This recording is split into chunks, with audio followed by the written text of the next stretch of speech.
And I must say, of course, we lost at the final, but we won, a lot of matches. And not only we won them, but they were great games to see. So I don't know if you had the opportunity to see the one, against Brazil, for instance, and that was really high quality. That's so. And we spoke about the political impact. It had a lot of impact in France. People, were very enthusiastic. Also, the government's rating went up during that. But I don't think it went down after the final. But for Italy, that great moment came after you won the game. But a few days later, there was this big scandal about the top club teams being punished for match fixing. Within a week, you had that peak of good feeling, and then suddenly you had this, should I say, shameful incident. How do you feel? Yes. Well, the victory is a victory of an entire nation. Then there are some teams, no matter how important they are, who did some wrongdoing, if they did some wrongdoing, and it's fair that they're punished. I don't feel bad about that. As a matter of fact, I think it is good that they are punished. Yes, but I mean, let's also put things in the right perspective. I mean, this was bad, but this was not match fixing. It has not been proved that there was some results of some particular game which has been changed because the game was bought or something. What happened, and unfortunately it's something which is repeated in many sectors of our society, is that some powerful clubs in Italy established a sort of a network according to which, just the referees were more, how can I say, more respectful, just toward this club, just in relation to others. So it's not a deliberate, just case of corruption, just I pay the referee and the referee,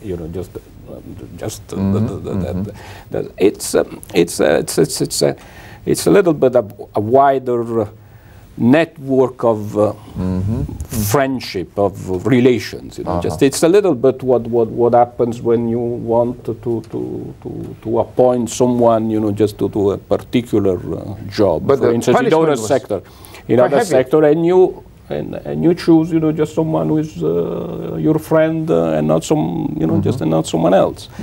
But it is very bad. There have been some complaints throughout this World Cup too that some of the referees were not very neutral, very professional. Well, unfortunately, we had this is one of the lesser brilliant parts of the championship. We had a record, a new record in yellow and red cards. That's right. That's right. And there was a lot of talk going around this fact that maybe the referees were not up to their task, handing out too many. So I'm no expert. I can't judge. FIFA must. As a football player, ambassador, what is your advice to Thailand to raise our standard? We are far, far away from. It's a matter of will. I think it's a matter of will. If Thailand wants to raise the standards, I think that they can do it. They must get out in the open. Get out in the open and play. Confront themselves with other teams, just which are stronger.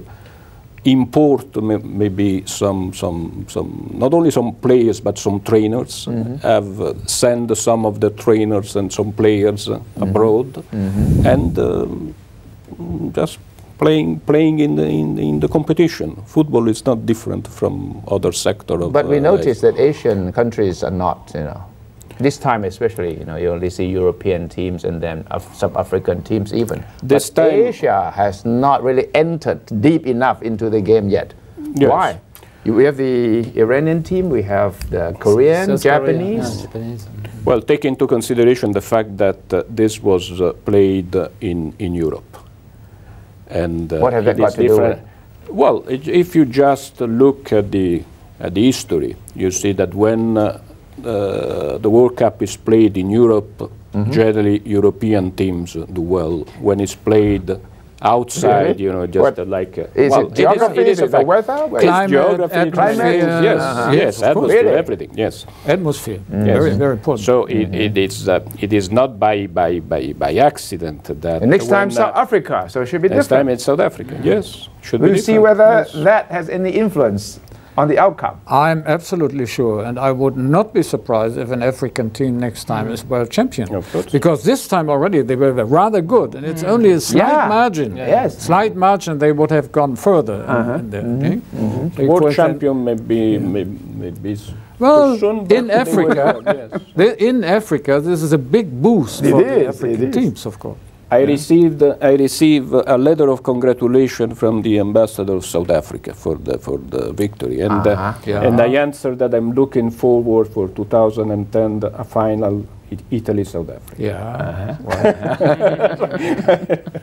Sorry, back on your question on Thailand, Yes. What could Thailand do? Right, yeah. Because I have an idea, Please. The coach of Italy and the coach of Germany stepped down. They are up for grabs. So if you want a new coach, ask for Mr. Klinsmann or you are Mr. Lippi. Yeah? But they're expensive. They're expensive. Just try. No, but I mean now maybe having Lippi or Klinsmann, maybe it's a little bit too ambitious. But what Christoph said, I think is very right. It would be very good if we could have more cooperation at the level of football. Yes. Between Thailand and Italy, France, Germany. Before we go, I'd like to show you what some people have sent me on the website. Very funny picture of if you this was the French interpretation. If you look at the cedar, like the trainer said that he the post. My God. What you can do. Incredible. This website shows this is the Italian. The different perspectives. If you are an American looking at this incident, you see it this way. If you are French, you see it a different way. Yes, it is. This is Americans seeing it. It's the French Legion. It's fun. And thank you very much, ambassadors, for coming. Thank you. I hope we have other opportunities to discuss sports and diplomacy in the future. Thank you, sir. Thank you so much. เห็นไหมครับว่าท่านทูตอิตาลีฝรั่งเศสเยอรมันก็ยังมองครับว่าฟุตบอลไทยนั้นอย่าท้อแท้อาจจะมีโอกาสไปถึงเวิลด์คัพได้วันหนึ่งข้างหน้านะครับและที่ท่านทูตเยอรมันแนะนำบอกโค้ชของอิตาลีเยอรมันเนี่ยก็ตกงานหลังจากแข่งเสร็จแล้วเนี่ยทำไมไทยไม่ไปลองเชิญมาดูครับนี่เป็นข้อคิดที่ท่านทูตทั้ง3วันนี้ตอบคำถามเราอย่างสนุกสนานได้ความรู้และก็จริงจังและก็จริงใจนะครับสัปดาห์หน้าครับเรื่องร้อนตะวันออกกลางอิสราเอลกับเฮชบอลเลาะห์และปาเลสไตน์ที่เกิดศึกสงครามกันมา 2-3 สัปดาห์แต่ว่าเรื่องของเบื้องลึกผลพวงจะตามมาการเมืองตะวันออกกลางจะเปลี่ยนไปอย่างไรจุดยืนของอเมริกาอังกฤษด้านหนึ่งจุดยืนของรัสเซียจีนอีกด้านหนึ่งจุดยืนของยุโรปอีกด้านหนึ่งแต่สำคัญที่สุดคืออิสราเอลกับเฮชบอลเลาะห์ซึ่งเป็นส่วนหนึ่งของรัฐบาลเลบานอน